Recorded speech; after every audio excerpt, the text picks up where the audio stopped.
দেখো, এবার আমরা শিখব ফ্রম ভার্ব টু নাউন কিভাবে পরিবর্তন হবে। প্রথম সেন্টেন্সের একটা উদাহরণ দিয়েছি, mister Singh collected those data from the office. Mister Singh ডাটাগুলো কালেক্ট করেছিলেন অফিস থেকে। এবারে দেখো, কালেক্টেড এটা ভার্ব, মানে কালেক্ট হচ্ছে ভার্ব, ভার্বের প্রেজেন্ট ফর্ম। কালেক্টটাকে আমাকে কি করতে হবে, প্রথমে নাউন করে নিতে হবে। তাহলে আমি এখানে ছোট্ট করে লিখে নেবো কি, কালেকশন। কি লিখে নেবো, কালেকশন। তাহলে সেক্ষেত্রে আমাকে কি করতে হবে, আমাকে কালেকশন শব্দটাও আমাকে মাঝখানে লিখতে হবে। আমি এখানে লিখে নেবো কালেকশন। এবারে এই সেন্টেন্সটার মধ্যে কালেক্টেড শব্দটা প্রধানত কার সঙ্গে রিলেটেড ছিল, না প্রধানত ছিল মিস্টার সিং এর সঙ্গে। তাহলে কে কালেকশনটা করেছিল, মিস্টার সিং করেছিল।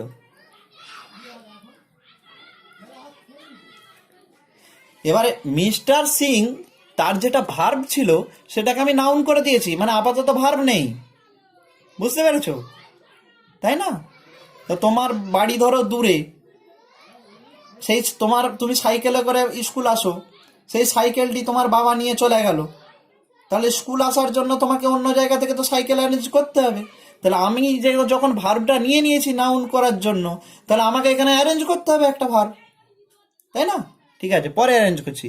তাহলে মিস্টার সিং সে কি করেছিল, না কালেকশন করেছিল কিসের, আমি বলেছি এই দেখো, এই যে 6 নম্বর পয়েন্ট, আরও যে নেসেসারি কিওয়ার্ডসগুলো সেগুলোও কিন্তু বসাতে হবে এরপরে, যারা এর সঙ্গে সম্পর্কিত। মিস্টার সিং কালেকশন করেছিলেন, কি কালেকশন করেছিলেন, না দোজ ডাটা কালেকশন করেছিলেন। দোজ ডাটা কালেকশন করেছিলেন। কোথা থেকে করেছিলেন, ফ্রম দ্য অফিস। এগুলো তো কোনো সমস্যা নেই, ফ্রম দ্য অফিস হলো। এটা একটা ইম্পর্টেন্ট পয়েন্ট। পরেরটাও তো ইম্পর্টেন্ট নয়। আর পার্ট অফ স্পিচেরও পরিবর্তন কিছু করতে হলে করতে হবে, দরকার হয়। সিনট্যাক্স, সেটা তোমাকে, তুমি যখন সিনট্যাক্স যখন ঠিক করবে তখন কিন্তু অটোমেটিক্যালি এই 7 পয়েন্টটা এসেই যাবে। দেখো, মিস্টার সিং কি করেছিলেন, কালেকশন করেছিলেন। কিসের কালেকশন করেছিলেন, না সেই ডাটাগুলিকে কালেকশন করেছিলেন। কোথা থেকে, না অফিস থেকে। ঠিক আছে, তাহলে কালেকশনটা কিসের, ডাটার। ডাটার এর জন্য আমরা কি বোঝাবো, of those data from the office. কালেকশনটা কি, না করেছিলেন কালেকশন, তাহলে টেন্স অনুযায়ী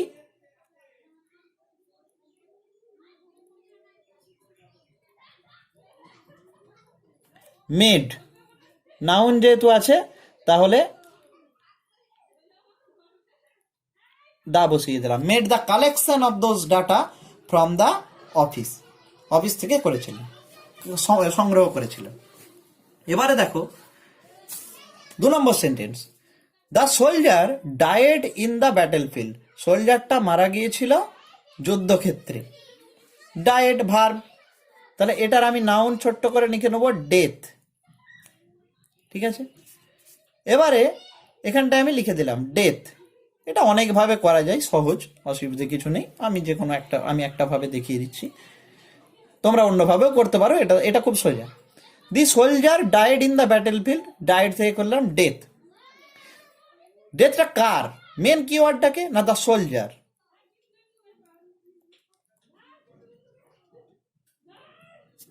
এবারে দেখো, এই যে সৈনিকটা তার মৃত্যু ঘটেছিল, এবার ডায়েটটাকে তো আমি ডেথ করে নিয়েছি, তাহলে ভার্ব তো এখানে নেই, তাহলে আমাকে আবার ভার্ব আনতে হবে, তাই না?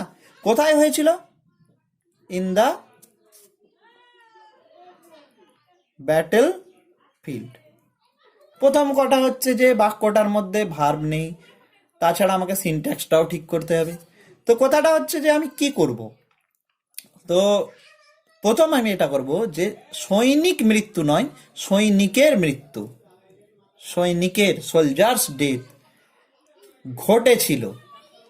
ঘটার ইংরেজি কি, occur, happen, occurred in the battle field. বোঝা গেল?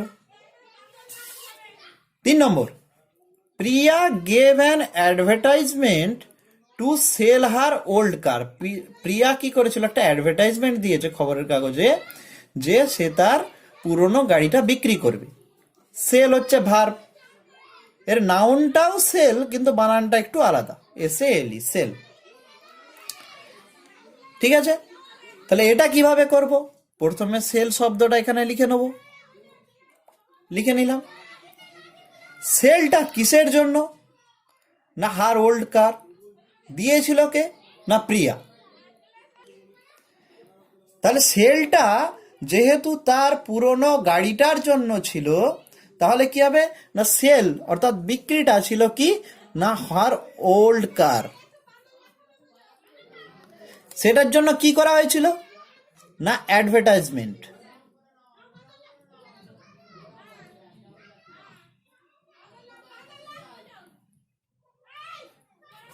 অ্যাডভার্টাইজমেন্ট করা হয়েছিল। কে করেছিল? প্রিয়া।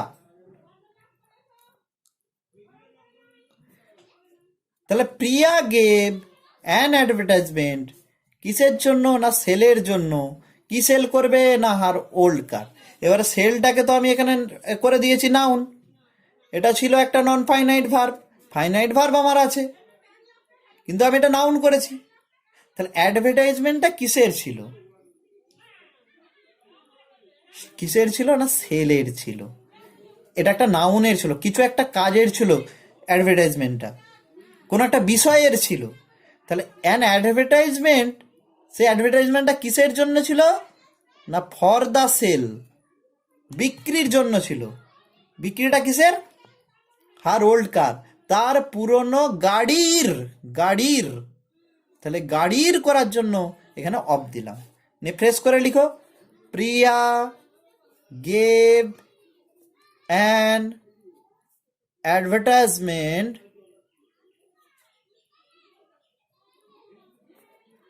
For the sale of her old car. হলো? বেশ।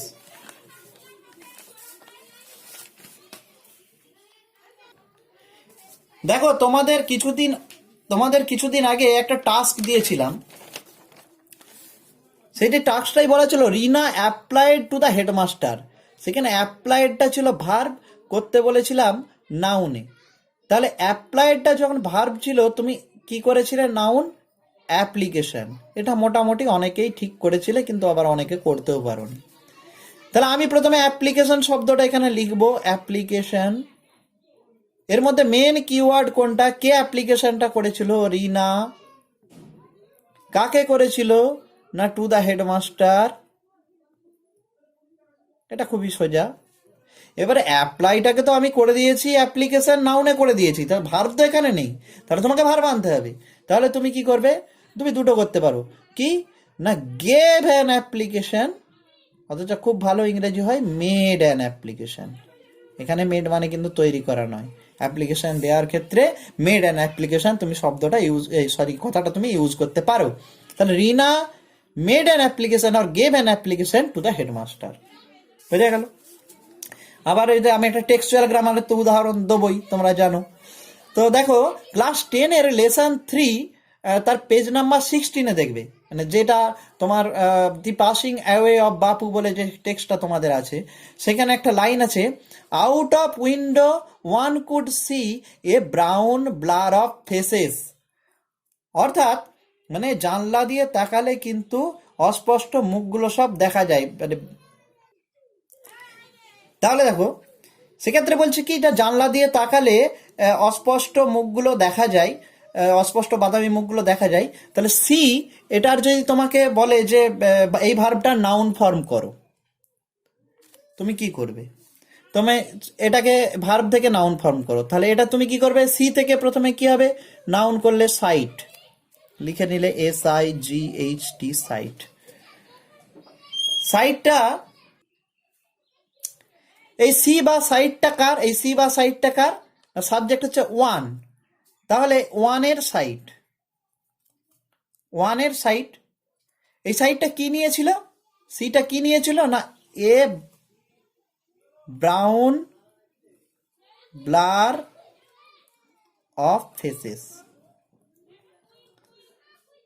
সেটা কোন দিক দিয়ে ছিল? Out of window, out of window. তো আমি কিভাবে স্টেপ ওয়াইজ করছি সেটা তোমরা ভিডিওতে পরিষ্কার বুঝতে পারবে। তোমরা দরকার হলে এগুলো আবার একবার করে পুনরায় চালিয়ে দেখে নেবে। দেখো এবারে কি হলো তাহলে, out of window one side A brown blur of faces. এবারে ওয়ান কি ছিল এখানে? কুডটাও না হয় লিখলাম। জানলা দিয়ে একজন দৃশ্য দেখতে পারতো, তাই তো, দেখাতো সাইটই, তাহলে হ্যাভ লিখে দেবো।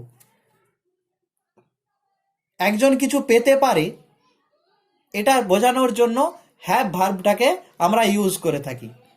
তাহলে out of window one could have, কি পেতে পারে? One could have the sight, সেই দৃশ্যটা পেতে পারে। কিসের? Of a brown blur of faces. তাহলে কি লিখবো? ফ্রেশ করে লিখে নাও, out of window one could have the sight of a brown blur of faces.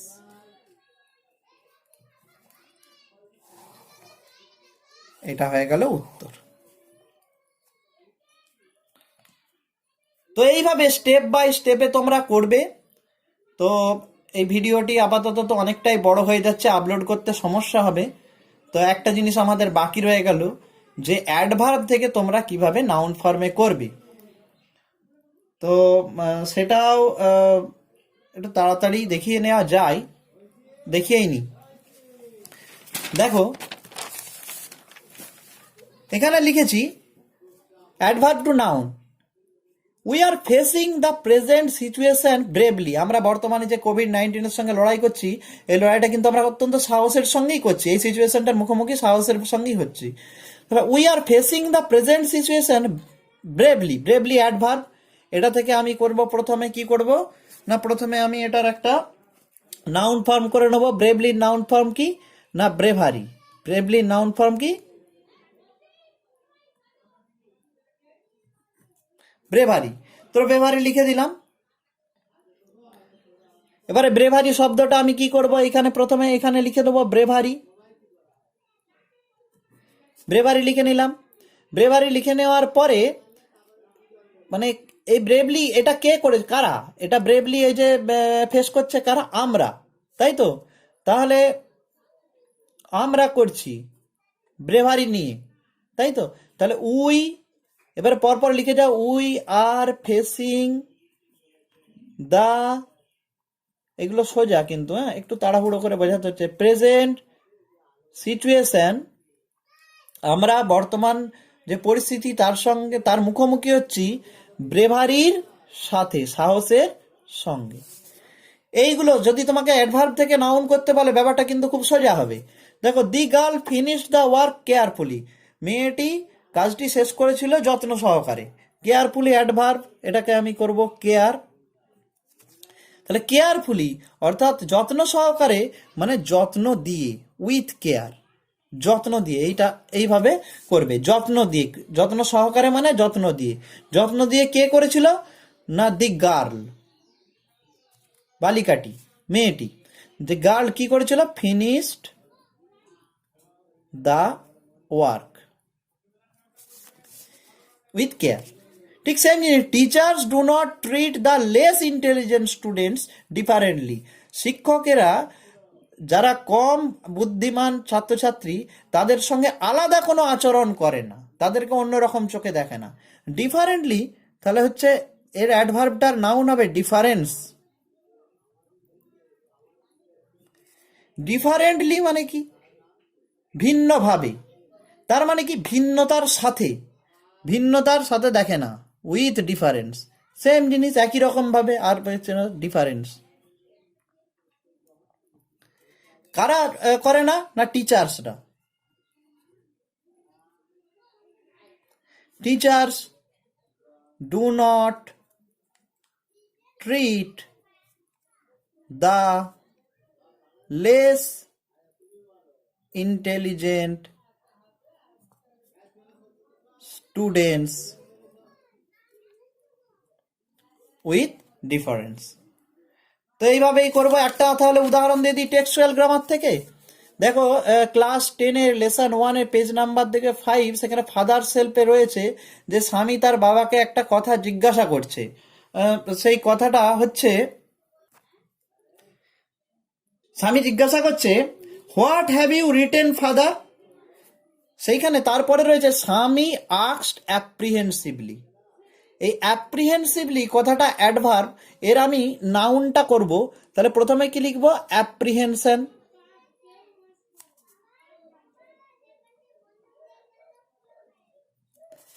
তাহলে স্বামী অ্যাপ্রিহেন্সিভলি জিজ্ঞাসা করছে, মানে অ্যাপ্রিহেনশনের সঙ্গে জিজ্ঞাসা করছে, তার মানে উইথ অ্যাপ্রিহেনশন।